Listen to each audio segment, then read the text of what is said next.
Muito bem, muito bem. Boa noite a todas e todos. Grupo 10, Mentorias Coletivas do professor Rubim. Vamos aqui trabalhar com temas abertos hoje, né? Semana passada a gente trabalhou o tema da prova, em razão aí da semana que envolvia o tema, mas hoje, então, é aberto aqui aos questionamentos.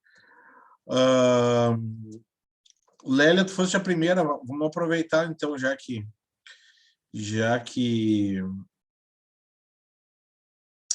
tu não nos encontramos de tarde aí na mentoria, pode trazer o seu caso aí.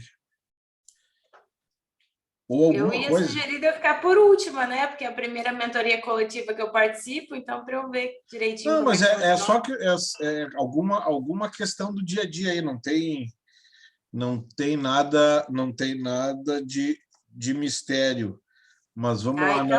ótimo, porque eu tenho um monte. Então vai, aproveita. Aqui, para o pessoal entender, né? Eu sou de Porto Velho, Rondônia. E aqui a gente tem sessão Show. judiciária, né, na capital, e então a maioria dos nossos processos é juizado, né?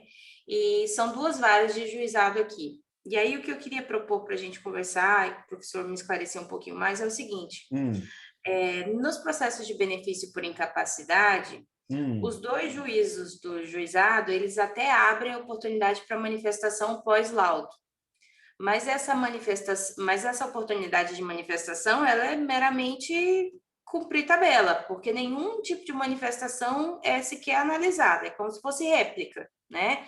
Você pode impugnar, você pode pedir esclarecimentos, seja o que for, que nada é observado, né?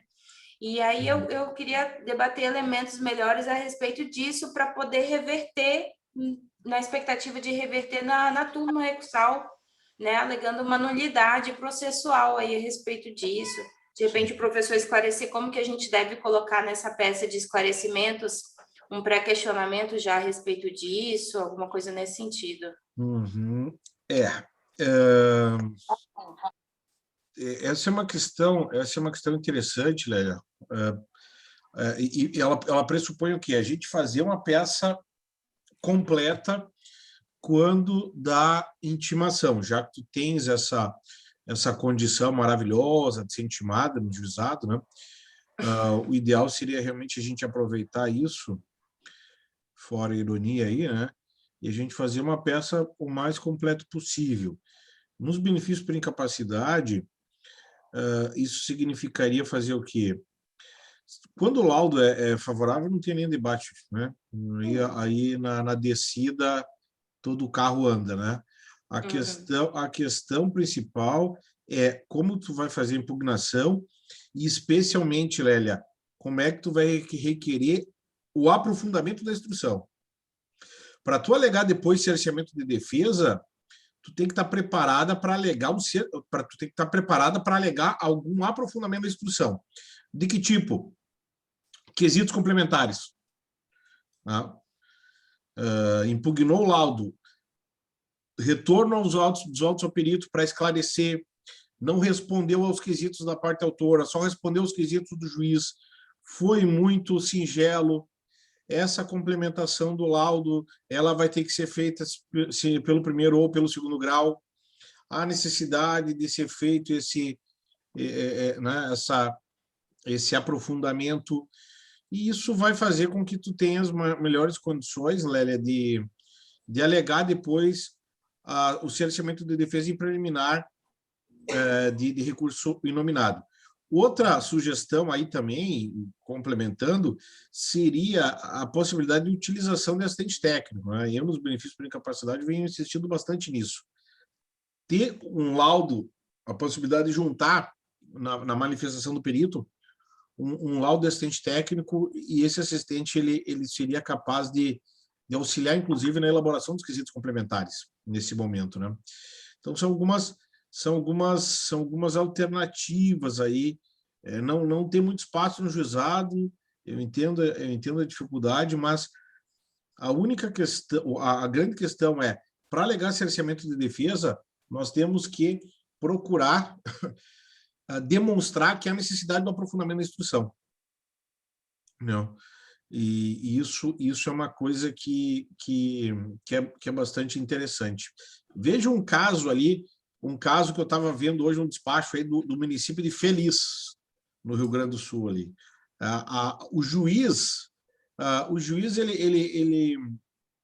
ele com a juntada do laudo, Lélia, ele revogou a tutela provisória que eu tinha conseguido, né? A tutela provisória para segurada, porque era procedimento comum de acidente de trabalho, né? Então, aqui também eu vou recorrer sobre esse prisma. O juiz ele teria condição de examinar a matéria da revogação na sentença. Ao mesmo tempo que ele revoga, ele questiona se tem interesse na produção de outras provas, sabe? Ele faz um pré-julgamento da causa, o que, na verdade, de alguma maneira, o que tu está dizendo que é um proforma aí, o que vem acontecendo, né? Julgam de acordo com o resultado do laudo. Porque ele abre prazo para manifestação, mas independente de que tipo de manifestação que a gente junte, se é um pedido de esclarecimento ou é uma impugnação propriamente, né? É uma mera etapa, porque a partir daí ele passa para a sentença e a sentença é acolhendo o laudo. E eu não sei se pode compartilhar aqui, eu até tenho trabalhado muito nessa peça de pedido de esclarecimento. E até aprofundando aí mais a minha dúvida, é o seguinte... O que quer dizer com isso? Pedido de esclarecimento. Os quesitos complementares? Eu estudando o CPC, eu entendi que era pedidos de esclarecimentos ali do 477. Eu não entendi como quesitos complementares. Não, ali é outra coisa. Ali, o que o 477 fala são quesitos de esclarecimento. Isso significa que depois do resultado do laudo pericial, tu entender que seria interessante o perito ou mesmo o assistente técnico comparecer em juízo para prestar esclarecimento de forma oral. Aí tu faria quesitos preliminares, mas para ele responder oralmente, não para ele responder por escrito, entende? Eu entendi que os quesitos complementares eles são feitos durante o ato pericial, e como a gente não participa do ato pericial, eu entendi que a única coisa que caberia eram os quesitos de esclarecimento. Entendeu errado, mas olha a nomenclatura, quesito complementar. Ele complementa o quê? Ele complementa o laudo. Os quesitos feitos no laudo são quesitos originários, os quesitos complementares são os quesitos posteriores. E não obstante isso, tu pode ainda fazer os quesitos de esclarecimento, que é para o perito ele responder alguma questão técnica, alguma questão que ficou imprecisa no laudo, ele responder pessoalmente para o magistrado e para as partes em juízo, entende? É porque eu ainda entendi também, então eu entendi mais errado ainda, porque eu entendi que eu tinha oportunidade de fazer os quesitos de esclarecimento e que se ainda restasse dúvida, eu poderia pedir a audiência para esclarecimentos ainda e depois é que eu teria o meu prazo de impugnação propriamente. Eu entendi assim. Não, porque primeiro que se partindo do pressuposto que o laudo oficial é ruim. Se o laudo pericial é ruim, tu tem que fazer a impugnação na primeira oportunidade, sob pena de preclusão. E sob pena da matéria ela está em controvérsia. Tá? A gente falou bastante disso no Incompany 3. Eu faço prova de quê? Fato controvertido relevante. O fato ele vai permanecer controvertido se tu impugnar desde já o laudo pericial. Né? Mas a sequência tradicional seria essa, Lélia. A sequência tradicional do código seria quesitos originários, quesitos complementares e depois quesitos de esclarecimento em juízo, em audiência de instrução, né? Mas, de qualquer forma, havendo indeferimento, aí teria cerceamento de defesa. De uma forma ou de outra, fora a questão da nomenclatura, a gente poderia, sim, trabalhar com cerceamento de defesa. Eu acho que, nesse ponto, é importante a tua indagação, a tua investigação. Então vou estudar melhor essa situação para entender melhor. E aí, independente da peça, então, que eu fizer depois, eu faço um pré-questionamento, um texto de pré-questionamento sobre cerceamento de defesa. O que eu posso fazer de gancho, assim? Na verdade, eu estou tentando me preparar para o indeferimento que vem, né? Que é iminente. Não, o pré-questionamento significa que é uma matéria que não foi examinada. Né? Então, tu vai E essa questão aí, ela fica mais a critério mesmo do segundo grau, essa máxima do pré-questionamento. Por quê? Porque tu não sabe se o juiz de primeiro grau vai examinar ou não, o que ele vai examinar, como é que ele vai examinar. Por isso que fica tudo para preliminar de recurso. Porque daqui a pouco, mesmo ele te indeferindo o retorno dos autos ao perito, em tese, a lei estabelece assim, tu poderia ganhar alguma coisa, tu poderia ter uma sentença de parcial procedência, tu poderia ficar satisfeita com o resultado da sentença. Então, a lógica do sistema é essa. Agora, a partir daí não acontecendo, tu vai ter o recurso inominado para fazer o mais completo possível, e dessa decisão tu vai poder, inclusive, aí se embargar para fins de pré-questionamento. Mas tu entendeu a lógica da produção da prova pericial? Tu entendeu? Faz sentido o que eu falei para ti? Então, não sei, vamos ver, me corrija se eu estiver errado. Então, na verdade, assim, o cliente passou pela perícia, eu faço já a impugnação com o pedido de quesitos complementares. Isso. Aí, depois, eu ainda tenho oportunidade de fazer quesitos de esclarecimento em audiência. Perfeito. Não existe esclarecimentos em petição e outro em audiência, é já em audiência. E aí, sim, é que já vai para a sentença, aí não tem impugnação depois, então. Ah, tá. Então, agora eu reordenei. Essa é a lógica do sistema. Ah, tá. Na minha cabeça, eu realmente estava invertida. Era a perícia, quesitos de esclarecimentos, e aí depois a impugnação. Mas então, não. Aí tu já aí se tu pega um juiz mais chato, ele vai dizer que tu já perdeu a oportunidade de impugnar o laudo, né? Então, ele vai trabalhar, ele pode trabalhar a preclusão, né? Tá. Nessas matérias de combater um laudo negativo aí, quesitos complementares e de esclarecimento, a gente vai trabalhando muito caso a caso mesmo, né? Sim. E essa impugnação, o que ela vai se diferenciar dos quesitos? O que eu posso assim, tratar melhor na impugnação? Porque se a gente disser, ele tem vários laudos assistenciais, o juiz vai dizer, tá, mas o meu perito disse que ele é capaz. Então, dane-se o restante dos laudos assistenciais. É basicamente isso, né? Sim. Deixa eu só mutar aqui, depois tu abre o microfone. Não, a questão da impugnação é pelas questões próprias levantadas no laudo, né? Aquilo que realmente parece contraditório, aquilo que não é de acordo com o histórico, e contradições mesmo internas dentro do laudo que tu possa fazer. Claro que o ideal é tu ter um assistente técnico que ele seja capaz de auxiliar nessa impugnação técnica, né? E os quesitos complementares vêm justamente para tentar superar esse tipo de impasse. A partir da impugnação, vem a ideia dos quesitos complementares. A partir da omissão, a partir da insuficiência, a partir da incongruência do laudo pericial, vem a ideia de fazer os quesitos complementares, né? Ou já direto os quesitos de esclarecimento em audiência, se for o caso, aí, né? Se for para algum esclarecimento ou outro, mas aí a questão mais é pontual, né? Mas é nesse sentido, essa é a ideia. Tá bem, dona Lélia?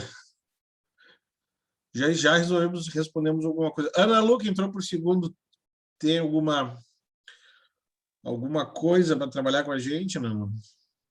Hoje vou participar como ouvinte, professor. Tá bom. Fica bem-vindo. Quem que quer? O Tiago Porto, que entrou em terceiro lugar. Tem alguma coisa aí, Tiagão? Professor, até não estava preparado, mas me ocorreu uma situação assim agora. Assim que é bom. Aqui é o pau. Aqui o pau. A mentoria está limitada às questões relacionadas à prova, seria isso? Não, questões processuais. Processuais. Tá. Processo, né? Certo. Não, é porque eu tinha algumas situações de direito material, mas então não se enquadra.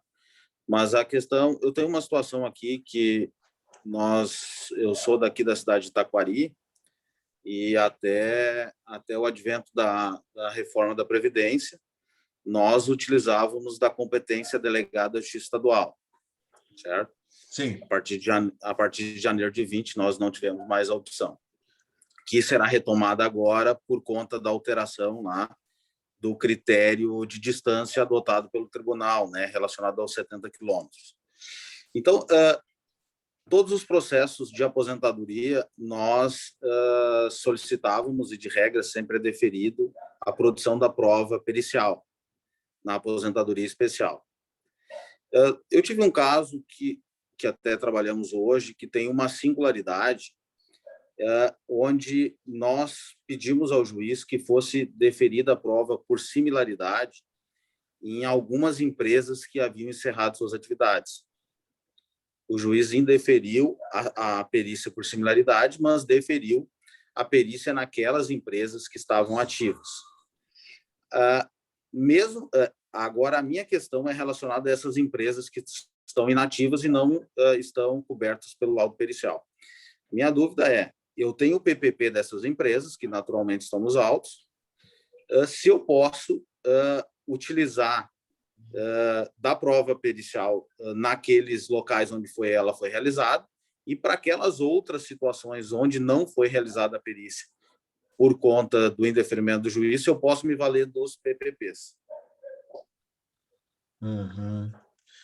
Não, a questão aí envolve essa possibilidade de produção da prova, né? Justamente nós temos essa possibilidade ou essa dificuldade na produção da prova. Agora, quando tu passou da competência delegada para a Justiça Federal, tu vem identificando aí, Thiago, uma dificuldade também de produção da prova pericial em juízo. Essa é a premissa, né? Sim. Esse caso que eu coloco, ele segue na Justiça Estadual, naturalmente, né? Tá. Então, essa é a minha dificuldade, porque eu estou já antevendo a questão na sentença. Agora, os processos que a gente tem ajuizado na Justiça Federal, de fato, né? Tanto no juizado como no rito ordinário, até o momento, eu não consegui o deferimento de nenhuma prova pericial para avaliar a questão da atividade especial. Sim. Bom, mas aí é uma questão de fundamentação dentro do processo, né? Se o PPP é bom, aí compete ao INSS qualquer tipo de investigação, de aprofundamento instrutório, né? Sendo ruim, aí tu vai ter que primeiro tu vai ter que impugnar bem esse PPP na petição inicial, é o que vem se exigindo, né? Se trabalhar elementos de impugnação, se possível, desde o processo administrativo. E aqui vem se falando bastante nesse conceito de prova emprestada, né, Thiago? Do 372 do Código de Processo Civil, dessa possibilidade de buscar alguma prova por similitude, algum meio de prova que seja capaz de fazer a impugnação desse PPP ou complementar essa impugnação do PPP, né? Porque, especialmente no juizado, quando o PPP é ruim, a gente está tendo uma dificuldade bem grande para esse tipo de movimento. Então, uma ação de retificação de PPP não adiantaria na Justiça do Trabalho, porque a empresa já fechou, né? Sim. Uma alternativa, Thiago, que eu venho defendendo bastante esse ano, é entrar com a produção antecipada de prova, para fazer a prova pericial, com base no 381, inciso 3. Entrar com a produção antecipada de prova para produzir a perícia, exclusivamente produzir a perícia e levar ela para o processo administrativo. Essa é uma previsão do sistema, né? E já tem precedentes nesse sentido de como... É que o novo CPC autoriza isso, né? Não, tudo bem, mas é que tem uma série de questões que o CPC autoriza e que, na prática, a gente encontra uma certa resistência, né? Sem dúvida. Mas é que a gente já está com uma resistência de ter esses indeferimentos de perícia dentro do processo, né? Então, a gente está procurando alternativas. Das nossas mentorias individuais, a gente já fez 2 produções antecipadas de prova, já 2 iniciais nesse sentido, uma aqui no interior do Rio Grande do Sul, outra em Santos. Então, o pessoal está sendo uma alternativa. Vem pensando recentemente a respeito disso, porque é um permissivo muito claro, porque o 3813 ele diz que quando eu tiver a necessidade de produzir uma prova para evitar um futuro processo judicial. Então, é exatamente isso, não é? Que tem esse cabimento. E quem levantou essa questão, principalmente aí, Tiago, no cenário nacional, foi o professor Patino, que é procurador do INSS, além de ser um dos grandes processualistas previdenciários aí, dando os cursos,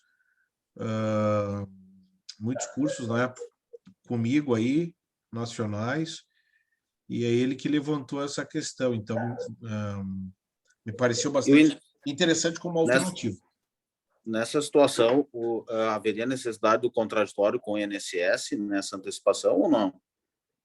Sim, o INSS ele vai ser intimado para ver se de alguma maneira haveria a desnecessidade, né, da produção da prova, alguma manifestação dele que pudesse ser colocado, mas o INSS vai ser citado especialmente para ter ciência do que está acontecendo, né? Para não alegar nulidade da prova por inexistência de contraditório. Fundamentalmente seria isso. Porque eu não sei, quando eu vou requerer a prova pericial, eu não sei se essa prova vai ser favorável ou não, né? Claro. Então, daqui a pouco o INSS pode ser até favorável para o INSS e ele levar essa informação para o processo administrativo. Então, é mais para ele tomar ciência do andamento da coisa, né? Então, tem várias situações, tem que calcular bem, tem que saber, quando o PPP é ruim, entrar na justiça assim, arriscando que vai ter uma prova pericial no meio do processo, com processo judicial tradicional, ainda mais no juizado, é muito arriscado fazer isso. Então, é aí que a gente começa a pensar em algumas alternativas, né? Em última instância, eu divulguei aqui até no meu Instagram, num dos salve este post aqui no Instagram, recentemente, deixa eu ver aqui, eu acho, se tu tivesse esse processo e tu tivesse toda essa dificuldade de produção de prova que tu estás alegando,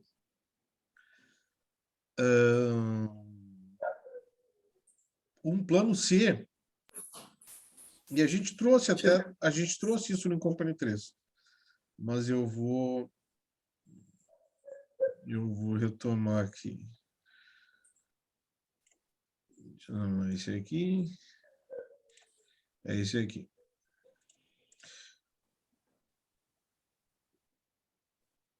Então, um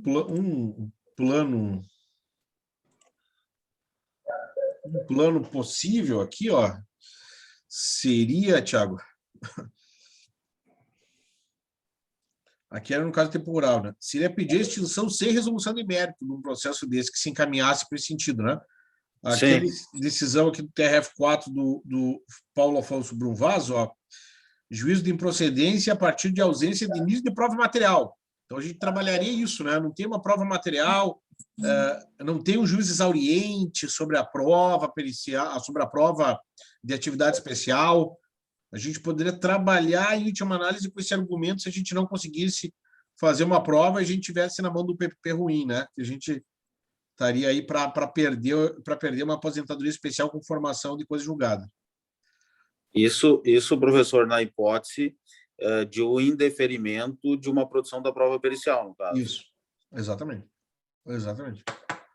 Perfeito. Decisão aí, ó, de 26 de maio, né? Uma decisão que não tem um mês, decisão do TRF4 super importante, em que resgata esse debate para evitar a formação da coisa julgada e se buscar, então, a extinção sem julgamento de mérito num processo desse de aposentadoria especial, que era rural, mas a lógica seria exatamente a mesma. Perfeito. Muito bem, muito bem. Então, gente,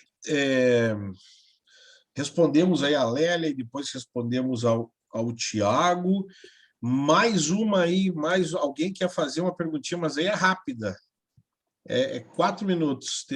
Vamos esticar um pouquinho. A Rose está ali, ó, já sei que Já sei que a Rose vem, né? Se não era a Rose, era a Eleusa ali, que estava se preparando ali, ó.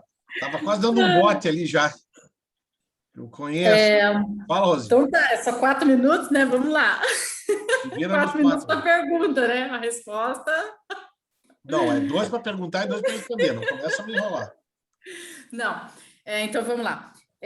Eu fiz um pedido de. Ele já tinha trânsito em julgado de um auxílio acidente na Justiça Federal, juizado, e a tutela ele teve a tutela deferida na sentença, o INSS fez o recurso inominado, e ali no recurso inominado o INSS ganhou. E, assim, totalmente, ele tinha 6 centímetros de encurtamento do fêmur, trabalhador rural.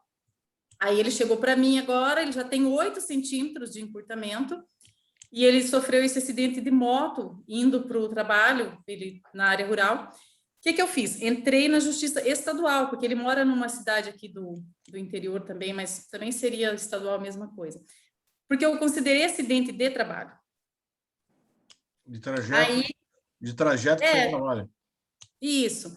Aí agora o que ocorreu? O juiz já indeferiu a minha tutela, o INSS já contestou, não falou nada com relação à incompetência ali, não falou nada se não era acidente de trabalho.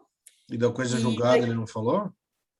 Não, também não falou da coisa julgada na contestação. Fez uma contestação bem genérica, porque eu fiz assim pedido de auxílio-doença de novo, né? Fiz um pedido, porque ele fez um pedido de novo no INSS. Eu fiz o pedido de auxílio-doença, auxílio-acidente ou aposentadoria por invalidez. Abriu para fungibilidade total aí. Exato, e o INSS, ele, quando contestou, ele colocou os requisitos para os 3, falou da carência e tal, e não falou nada de coisa julgada e nem da incompetência. E agora o juiz abriu para a gente colocar quais são as provas que a gente deseja realizar, né, além da perícia, se tem prova testemunhal, eu já falei lá nos autos sobre as provas e tal. E agora, o juiz em sentença pode falar que eles são incompetentes por considerar não ser acidente de trabalho? Claro, porque a competência absoluta, tanto a questão da competência é matéria de ordem pública, a competência absoluta, né? Que é se vai para estadual, se vai para federal, porque é matéria constitucional, lá do artigo 109. E como a própria questão da coisa julgada. A qualquer momento, o INSS poderia trazer essa informação e o juiz examinar. Não há preclusão a respeito tanto de uma questão quanto da outra, né? Especialmente para o juiz de primeiro grau. Aí passou pelo primeiro grau, aí as chances disso ser levantado no segundo grau são menores. Mas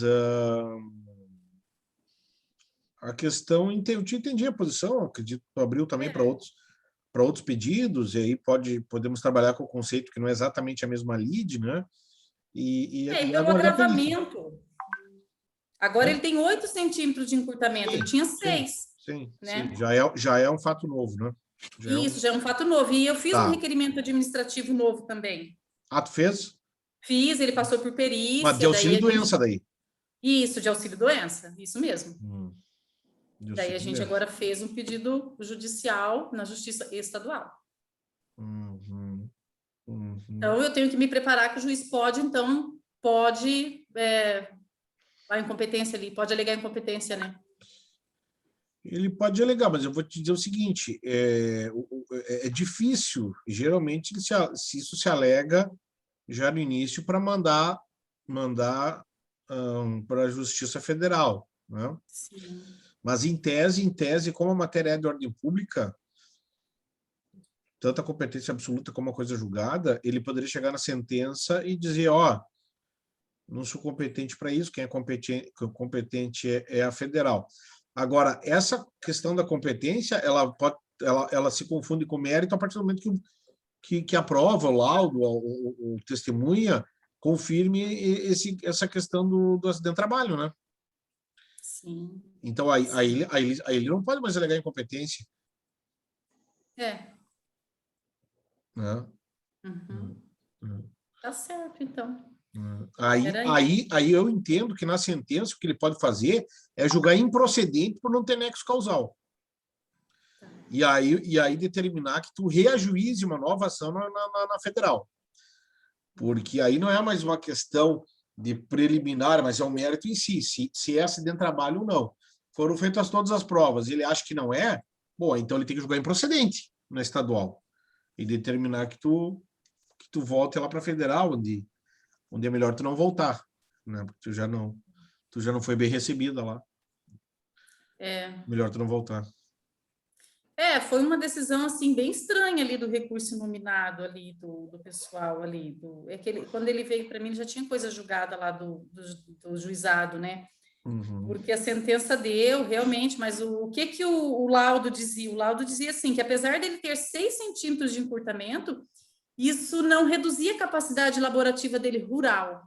Ele dizia, e o juiz considerou que sim, mas chegou lá na turma, no recurso nominado, eles consideraram que, embora foram a favor do perito. 6 centímetros, mas isso não vai reduzir, porque não afeta reflexos e tal. No ar-condicionado decidindo isso mesmo. sobre o segurado rural, eles decidiram isso aí. Verdade. Muito bem. Gente, foi um prazer, meus amores. Essa foi a mentoria coletiva 10 do Mago. A gente volta sempre às terças-feiras, a partir das 18 horas. Tragam, pensem os casos, pensem as circunstâncias. Se subirem, e quando subirem, tiverem oportunidade, vamos trocar uma ideia aqui. Tá bem? Boa semana para todos vocês. Até a próxima. Até a próxima.